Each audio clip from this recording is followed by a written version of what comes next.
கருவூராளும் காவலருக்கு ஆடற்கணியை சித்ராவின் வணக்கம். அரசர் பிராணி, தங்களை நான் சந்திக்க பெரிதும் விரும்புகிறேன். பல்லக்கொன்று அனுப்பி வைத்தால் அடுத்த வினாடியில் புறப்பட்டு வர தயாராக இருக்கிறேன்.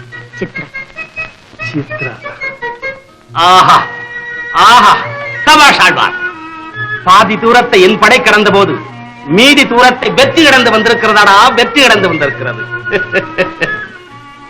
படையினி தேவையில்லை, பல்லக்கு அனுப்பி வைங்கள், தடையின்றி வருகிறேன் என்கிறாள் சித்ரா. ஆஹா, சபாஷ். இவ்வளவு தூரம் ஒரு பெண்ணுக்காக அவர்தான் ஊறுபட்டது. நான் ஒரு மடையன், இதுல அரசியல் இருக்குன்னு நினைச்சுக்கிட்டு இருந்தேன். நீ ஒரு பைத்தியக்காரனடா. மங்கையரை மையமாக வைத்துத்தானடா அரசியலே உருளுகிறது. யாரங்கை பல்லக்கொன்றும் 10 காவலர்களும் வஞ்சிக்கு செல்ல வேண்டும். தலநாயகனிடம் கூறு. ஓ,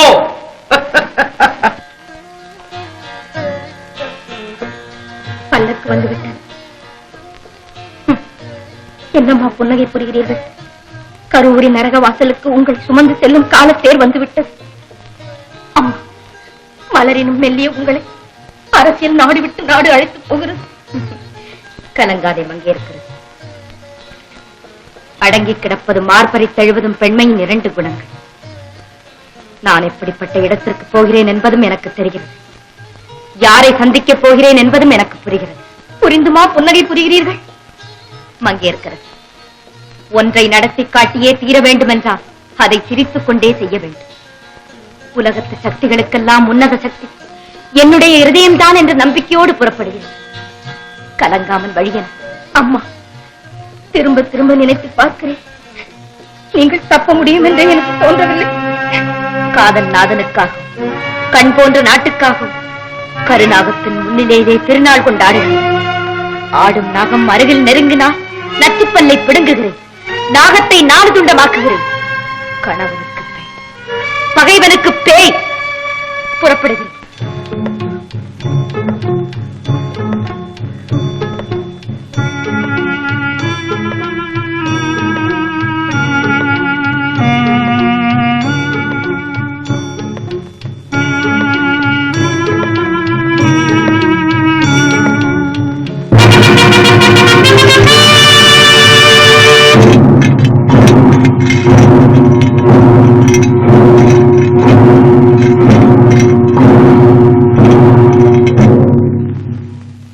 கரிகாலன் அரண்மனையிலே களவாட வந்த கசடனை, குற்றங்களை எல்லாம் பெரிய குற்றம், ஒற்று வேலை பார்ப்பது, விசாரணையின்றி வெட்டி எறிவதுதான் அதற்குரிய தண்டனை. ஆயினும் ஓரளவு கருணை காட்டலாம் என்றுதான் உன்னை இங்கே கொண்டு வந்திருக்கிறேன். தண்டனையை நீயே நிர்ணயித்துக் கொள். நிர்ணயித்துக் கொண்டுதான் வந்திருக்கிறேன் கரிகாலரே. என்ன தண்டனை? அடக்கமில்லாதனாவை கிழிப்பது, வேதம் பாராட்டும் இதயத்தை பிளப்பது, செருக்கிலே நிமிர்ந்த சிரத்தை துண்டிப்பது. இவ்வளவு கூடிய தண்டனை தேவைதானா? சரி, கருணை காட்டுகிறேன், பிழைத்து போ. அறிவு கட்டவனை, கடாரம் முதல் கங்கை வரையிலே பகைவரை கைது செய்ததும் கருணை காட்டியதும் கரிகாலன். அவனுக்கா கருணை காட்டுகிறாய் நீ? அதிலும் கைதி கோலத்தில். கோலம்தான் கரிகாலரே கைதி, குணமல்ல, நினைவிருக்கட்டும். உறையூர் வாழ் பெருமக்களே, இவனுக்கு என்ன தண்டனை கொடுக்கலாம்? நீங்களே சொல்லுங்கள்.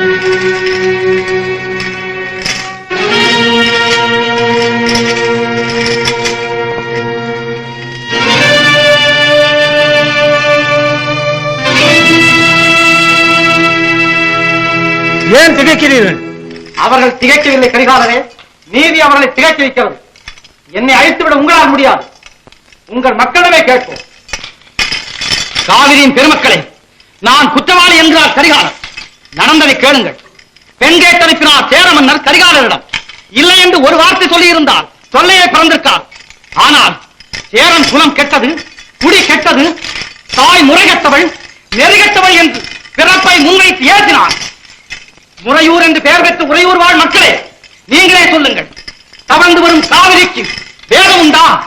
குலம் பார்த்து குடி பார்த்து மேகம் மழை பெய்வதுண்டா? 1000 ஒன்றாக்குவோர் மன்னர், ஒன்றை 2 ஆக்குகிறார் கரிகாலன். நீங்களே தீர்ப்பளியுங்கள். என்ன தண்டனை வேண்டுமானாலும் கொடுங்கள், ஏற்றுக்கொள்கிறேன். வேகம் உங்கள் குழம்பாடா? ஜாதியை நீங்கள் ஆதரிக்கிறீர்களா? நாம் ஒரே இனத்து மக்கள் உண்மைதானே? இனம் வேறு குலம் வேறா? இல்லை. சொல்லுங்கள் உங்கள் கரிகாலருக்கு. சொல்லுவதற்கு எதுவும் இல்லை. உண்மை பயங்கரமானதாகத்தான் இருக்கும். பிறப்பிற்கோர் பெருமை உண்டு என்பதில் அசையாத நம்பிக்கை உள்ளவன் நான். இதோ சேரத்தின் தங்கை, இதை கொண்டு என் கால்களை கழுவ வேண்டும் நீ. இதோ சேரத்தின் வெற்றி மாலையாம் பனம்பூ மாலை, இதை என் கால்களிலே சூட வேண்டும்.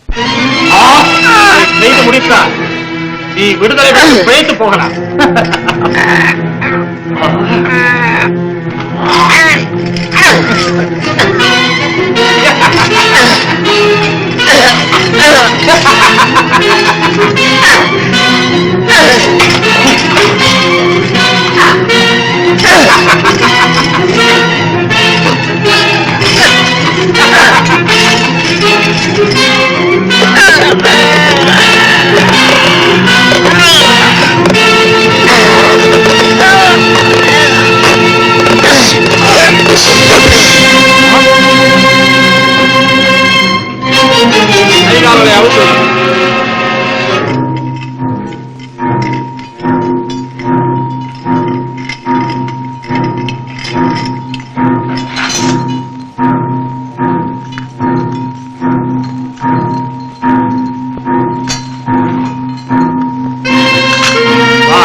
கழுவுவதும் ஒரு புனிதமான வேலைதான். என் கால்களிலே விழும் தண்ணீர் உன் களங்கத்தையும் துடைத்துக் கொண்டு போவன். வா.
வருக வருக, வசந்தத்தின் இளந்தளிரே வருக.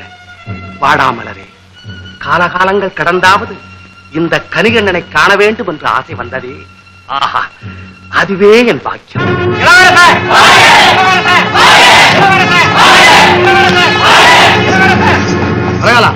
என்ன இது அலங்கோலம்? கருவூர்த்தோட கனிகண்ணன் படுதலத்தி வந்திருக்கான் கோடி இல்லைக்கு. ஆடு வரிவேடத்துக்கு வந்திருக்கான். அது மட்டும் இல்லைங்க, சித்ராவையும் கொண்டு போயிட்டான். கொண்டு போய்விட்டான். இளவரசி, இவன் போங்க. பழாதா, இளவரசி அன்னையிடம் சேர்த்து விடு.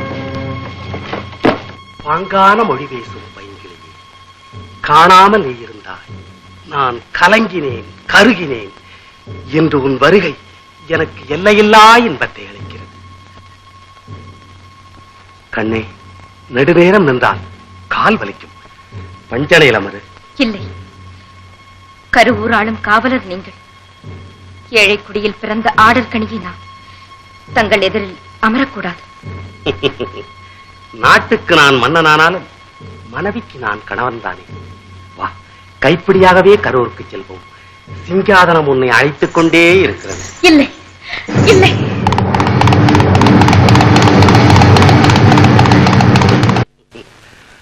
ஆடல் அரசினை, அற்புதமான ரசிகன் நான்.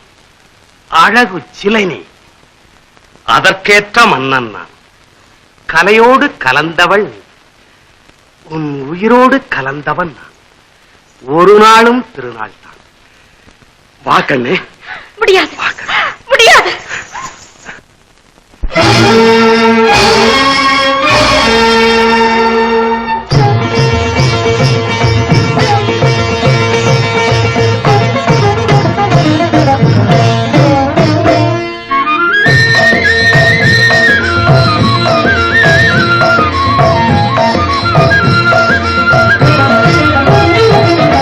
கலையோடு கலந்தது உண்மை, நான் கலையோ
எடுவாளை.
நீ என்னை கொண்டு விடுவதை பற்றி நான் கவலைப்படவில்லை. ஆனால் உண்மையை தெரிந்து கொள். என்ன தெரிந்து கொள்ள வேண்டும்? கள்ளமின்றி வஞ்சியில் இருந்த என் செல்வத்தை உன் கட்டளை பதுமையாக்க முயன்றாய். இதைவிட இன்னும் தெரிந்து கொள்ள வேண்டும். ஒன்று தெரிந்து கொள்ள வேண்டும். நான் கொண்டு வரவில்லை, அவளாகவே வந்தாள். இதோ சித்ரா அனுப்பிய ஓலை. அரசர் பிரான், தங்களை நான் சந்திக்க பெரிதும் விரும்புகிறேன். பல்லக்கொன்று அனுப்பி வைத்தால் அடுத்த வினாடியில் புறப்பட்டு வர தயாராக இருக்கிறேன். சித்ரா, சித்ரா, வஞ்சகி!